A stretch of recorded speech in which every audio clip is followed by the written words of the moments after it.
I'm not subscribed. Oh yeah, I'm not subscribed.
هو كازيميرو ومودريتش وكروز. كان عندك افضل وسط ميدان في العالم.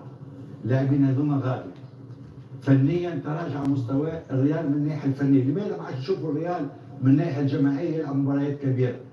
لان كان عندك كروز ما صعب تعويض، ما تنجم تعويضهم بشوميني وكامافينجا لا، وحتى فالفيردي وحتى بيلينغهام ما زالوا اللاعبين هذوما ما عندوش امكانيات مودريتش وكروز في قياده اللعب، ولهذا طبيعي انه لازمهم وقت. كروز وبيلينغهام وفالفيردي لازمهم وقت ويلعبوا مع بعضهم كثير حتى يتحسن مستوى الفريق في وسط الميدان. طيب قبل ان نفتح ملف مواجهه ريال سوسيداد